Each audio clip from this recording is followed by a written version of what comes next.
lagi dengan Suara Hati Sang Istri. Segmen kali ini masih mengikuti Ririn ya, kasus Pauman Indramayu. Hari ini penentuan di mana Ririn bisa jadi memang pelaku sebenarnya, walaupun dari bukti CCTV belum dipastikan oleh digital forensiknya ya, karena minggu kemarin itu diundur sampai minggu ini gitu, karena tidak bisa dihadirkan dari tim tersebut. Dan kemarin juga pihak keluarga adik Amaniani itu protes lah ke rumah mantan Amaniani. Dicurigai depan gudangnya itu katanya Amaniani itu tanda kutip sudah dihilangkan nyawanya, entah dikubur atau diamankan di sekitar situ. Nggak tahu keberadaan Amaniani ya, di sekitar ada gudang. Sampai hal yang mencurigakan tuh mantan istrinya tuh tidak memperbolehkan di situ udah didampingi Pak Lurah, ada tim kuasa dari Riau juga. Di mana keberadaan Amaniani sebenarnya? Amaniani di sini tuh benar-benar misterius ya. Tapi ganjalnya dari sisi Ririn, keponakan mantan istri Amaniani. Tapi dari sisi mantan istri Amaniani ini tuh kayak menyembunyikan sesuatu gitu kan nih. Video detailnya seperti apa nih? Kita pengen tahu aja. Bisa begitu. Saya nggak izin. Kalau misalnya saya melihat nggak apa-apa, Bu. Nggak boleh. Saya cuma ingin membuktikan aja, Bu. Kalau Udah makanya gini, kalau ada petunjuk, ada bapak kan seimbang. Kalau bapak sendiri berarti itu melanggar. ibunya nggak apa-apa kesini aja. Maksudnya biar lihat gitu. Kalau nggak ada apa-apa, nggak masalah gitu. Ya nggak ada apa-apa. Iya. Orang saya juga mencari, saya Kita udah ada juga buktinya. nanti kan bisa. Udah ada surat udah, kan gitu. pengadilan negeri bahwa dia menyatakan Banyak- hilang dari sana yang akhir. Banyak orang yang menyangka kan kalau udah dibuktikan enak. Ada orang apa sih? Kita itu lebih kejam daripada pembunuhan. Iya, Jadi tidak semudah itu. Saya sendiri nggak tanggung pernah jawab begitu. yakin. Sama yang kamu lontarkan ke saya. Makanya. Kamu tuh ya. Kamu ngomong ke di podcast Pak Tony udah menuduh kakak saya sebagai dalam pembunuhan. Menuduh apa? Di podcast Pak Tony Apa? Saya kan kamu mengiyakan kan? Mengiyakan gimana? Kamu boncengan sama anak waktu dari Bandung di tikungan situ siapa? Saya panggil, kok malah nuduhnya saya. Kamu dibawa kemana kakak kamu? Dibawa kemana? Dibawa kemana? Baru 10 tahun kok barunya. jadi saya udah nggak apa-apa. Kenapa? Jadi Bu nggak boleh nih saya masuk nih. Ya nggak bisa. Maksudnya sama Ibu gitu bareng. Iya, nggak Saya juga bisa. nggak berani kalau Nggak masuk bisa. sendiri. Bukan saya takut karena saya nggak merasa ngapa-ngapain kamu. Justru saya nyari.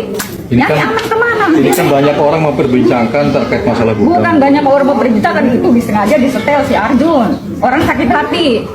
Dia tuh udah sering di sini tuh bikin masalah tuh. Ketegangan mereka berganti kebingungan saat istri Amaniani itu memohon pengacara tidak membuka gudang tua depan rumah. Serem juga ya, gudangnya itu takutnya menyembunyikan misteri. Larangan ini tuh justru memicu spekulasi liar di jagat maya. Menurut kalian nih, apa yang membuat seorang sampai memohon agar sebuah gudang tidak disentuh? Kan di situ ada pihak kelurahan ya, harusnya kan kalau memang tidak ada apa-apa ya monggo silahkan. Ditambah juga banyak saksi dari pihak desa gitu kan. Jadi kan ini tidak semata-mata si pengacara tuh nyelonong sendiri gitu kan untuk mencari bukti.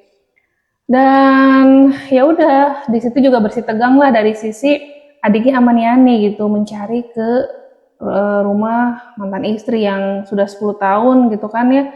Dari kelihatan rumahnya megah, cukup besar, terus tapi anehnya kayak nggak ada rasa kehilangan atau gimana ya gitu. Sementara dari pihak keluarga Amanianinya, adik kakaknya tuh bingung mencari keberadaan Amaniani di mana gitu kan.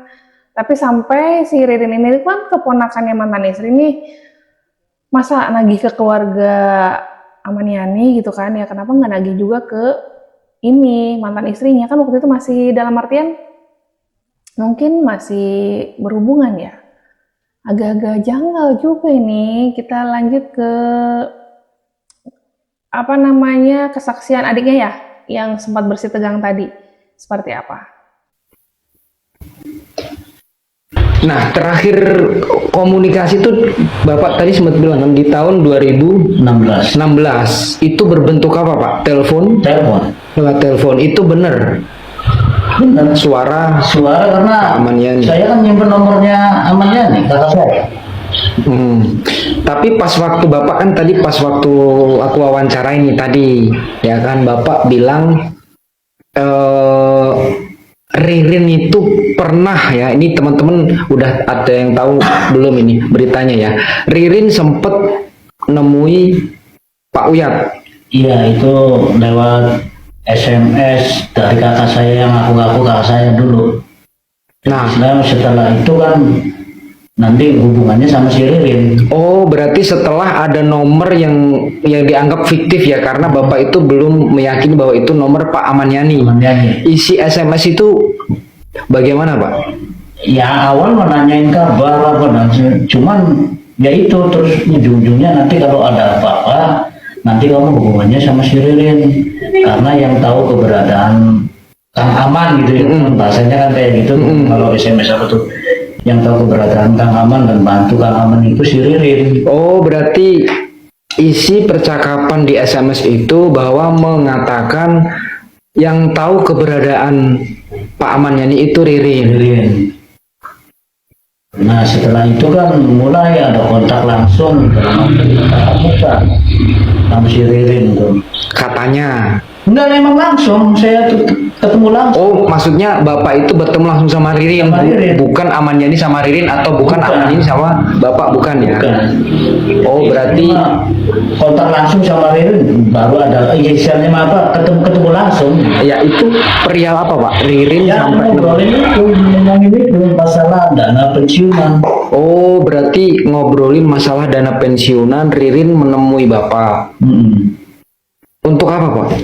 Ya itu Mencairkan. mencairkan dana pensiunannya kakak saya yang ngurus saya itu pura-pura jadi kakak saya. Bapak disuruh pura-pura Ririn menjadi Pak Aman Yani. Namanya nih. Terus waktu itu Bapak menolak atau mengiyakan? Nolak. Bapak nolak di tahun berapa Pak? Jadi tahun itu antara 17-18 karena istilahnya mah nggak diingetin nggak apa kan nggak tahu bakal kejadiannya seperti ini gitu kan. Jadi istilahnya mah Apa enggak menanyakan langsung ke Aman Yani-nya, Pak? Sempet di SMS Setelah tadi Bapak disuruh bilang sama Ririn seperti itu. sempet nanyain cuman ditanyain juga ya itu jawabannya suruh apa hubungan langsung sama si Ririn yang ngurus-ngurus itu si Ririn. pernah nggak telepon langsung nomor itu yang SMS itu? Waktu itu mah belum, saya tuh pas saya ngomong katanya kan kamu tuh udah pernah nelpon belum sama Kang Aman tuh ngomong langsung belum. Belum, dia coba katanya di telepon. Nah setelah saya nyoba di telepon itu diangkat mah dia cuman nggak pernah ngomong. Pernah diangkat. Diangkat setiap kali telepon diangkat Tapi nggak pernah ngomong ya. nggak pernah ngomong. Enggak, izin Om Radusing. Maksud saya begini, Pak. Waktu Bapak nelpon kembali, kebenarannya benar apa enggak nih? Si Ririn diperintah sama Pak Aman Yani untuk ngurusin surat-surat dana pensiun. Suruh Bapak menggunakan apa? Bapak pura-pura jadi Aman Yani. Itu di samping Bapak dari Ririnnya enggak waktu nelpon Pak Aman Yani? Saya nelpon di rumah nggak sama kebetulan nggak sama Ririn. Dan itu Oh, enggak sama Ririn. Enggak. Sendiri Bapak. Bapak nelpon ke nomor Aman Yani. Ke nomor amannya Gitu. Tapi itu nomor baru. nomor baru bukan nomor kakak saya. Oke, udah. Masuk. Terima kasih, Pak. Oke. Dari sini makin rumit ya. Dan penentuannya hari ini Ririn dinyatakan bersalah atau tidak di kasus yang Pak Oman almarhum Budi, atau terlibat juga untuk menyembunyikan Aman Yani ya. Apakah sudah dihilangkan nyawanya juga, aksinya sama menggunakan HP setelah almarhum setelah orang-orang yang ini berdekatan langsung dengan Ririn gitu kan ya.